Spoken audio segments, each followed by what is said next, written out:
इस कहानी के सभी पात्र और घटनाएं काल्पनिक हैं, जिसका किसी भी व्यक्ति या घटना से कोई संबंध नहीं है।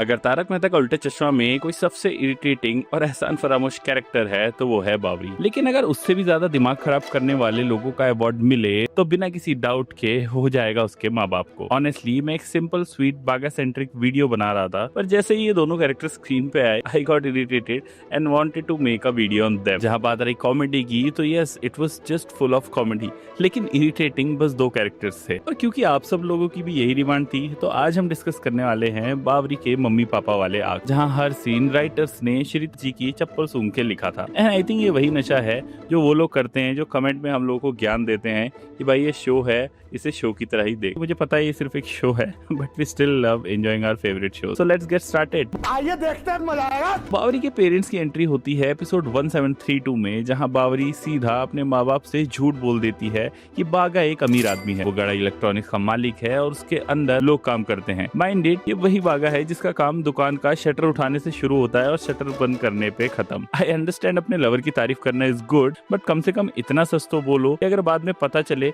तो ज्यादा बुरा ना लगे। मतलब एक दिन तो मम्मी पापा को पता चली जाएगा ना कि बागा एक्चुअली एक स्टाफ है, मालिक नहीं। बावरी की मैच्योरिटी साख में इतनी ही थी जितनी पोपटलाल के शादी होने के चांसेस। और क्योंकि इतना झूठ बोला जा ही चुका था तो एपिसोड 1735 में नट्टू काका, बागा और बावरी मिलके जेठालाल के पास हेल्प मांगने आ जाते हैं। प्लान सिंपल है कि बागा बनेगा मालिक और जेठालाल बनेगा नौकर।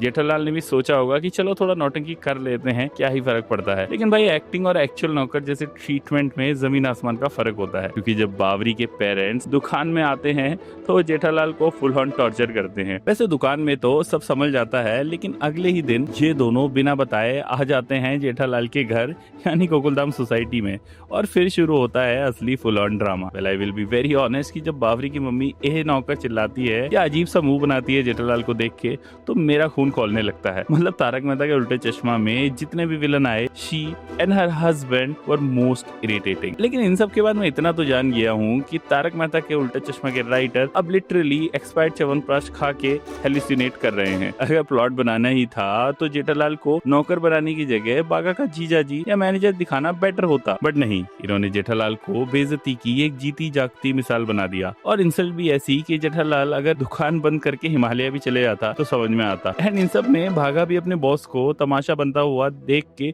चुपचाप खड़ा रहता है ताकि उसकी शादी हो जाए। और सबसे बड़ा पॉइंट कि इन लोगों की टोन, बिहेवियर, ईगो सब कुछ स्क्रीम करता है कि ये लोग एकदम गवाह टाइप लोग हैं। नो मैनर, नो क्लास, बस एटीट्यूड का ओवरलोड। सच्ची बात तो ये है कि सबसे बड़ा दिल तो आखिरी में हमारे जेठालाल का ही है। सोसाइटी में सबसे बड़ा नाम और पैसा होने के बाद भी वो हर किसी की हेल्प करता है, हर सिचुएशन में खड़ा रहता है। और जब टाइम आया भागा को सपोर्ट करने का तो उसने बिना कुछ बोले नौकर का रोल भी एक्सेप्ट किया। कभी कभी सीरियसली डाउट होता है कि आखिर कब तक शो के राइटर्स बॉर्नविटा में भांग मिला के पीते रहेंगे और ऐसी घटिया स्क्रिप्ट लिखते रहेंगे। क्या राइटर्स को इतना भी नहीं पता कि सिर्फ गरीब की बेइज्जती को दिखाना कॉमेडी नहीं होता, कि वर्बल अब्यूज कॉमेडी नहीं होती, rage baiting, toxicity and constant humiliation funny नहीं लगता, क्रिंज लगता है। और जब जेठालाल जैसे आइकॉनिक कैरेक्टर को ऐसी हालत में दिखाया जाता है तो भाई लिटरली बहुत गुस्सा आता है। एंड अगर तुम लोगों को लगा कि फर्स्ट आर्क ही इनफ था तो ब्रेस योरसेल्फ, क्योंकि नेक्स्ट अपीयरेंस में बावरी के माँ बाप और भी एक लेवल अपग्रेड होके आ जाते हैं और अपने साथ लाते हैं एक over the top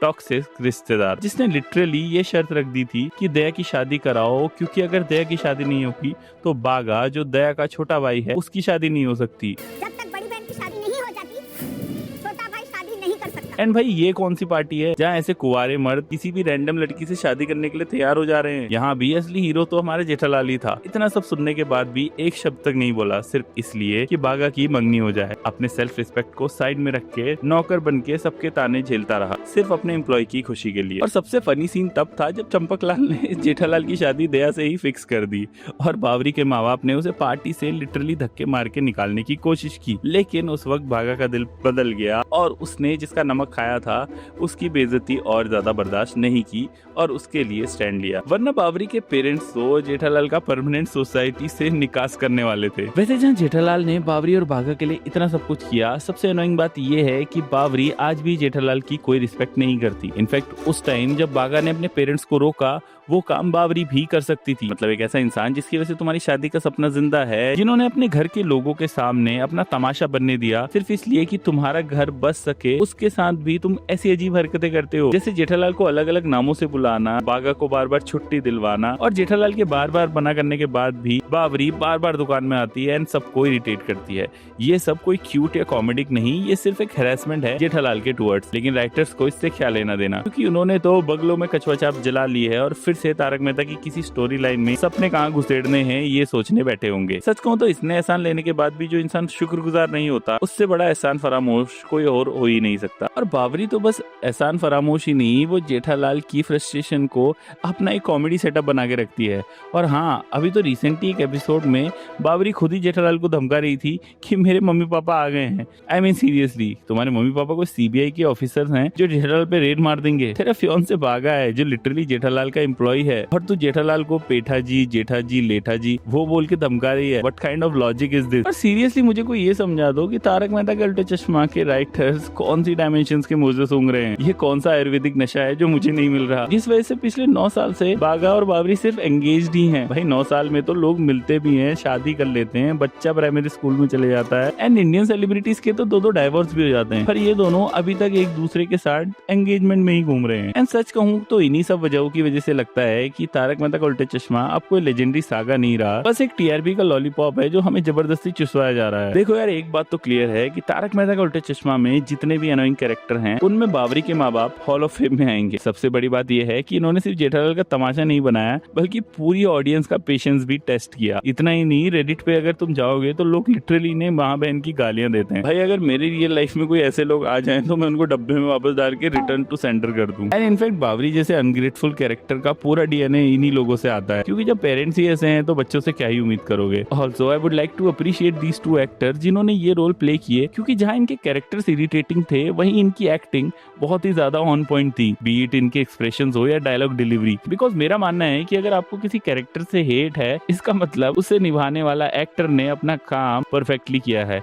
and irritating scenes को हटाओ तो इस आर्क के कुछ जोक्स मुझे आज भी बहुत पसंद है, जैसे एपिसोड 1740 में ये सीन, रिश्ते में तो ये पिताजी लगते हैं लेकिन नाम है बापूजी। या फिर एपिसोड 1954 में ये वाला सीन जब चंपकलाल जेठालाल से कहता है कि तुझे तो किसी की आवाज से प्रॉब्लम होनी ही नहीं चाहिए। या फिर जब टप्पू दया को मम्मी पापा कह के बुलाता है, वो पूरा सीन माइंड ब्लोइंग था। एंड इन सारे सीन्स और आर्क्स में दिलीप जोशी सर ने सिंगल हैंडेडली अपने हाथों में कॉमेडी की कमान ले ली थी, विच इज डूइंग जब से शो शुरू हुआ है। एंड क्योंकि हम इतना ज्यादा कनेक्टेड हैं जेठालाल से इमोशनल लेवल पे, अगर उसके साथ कुछ भी बुरा होता है तो हमारा दिल सा टूट जाता है। वैसे यार, ये तो थी मेरी थॉट्स बावरी के पेरेंट्स के आर्क के लिए, लेकिन आप लोग इस बारे में क्या सोचते हो मुझे कमेंट्स में जरूर बताना।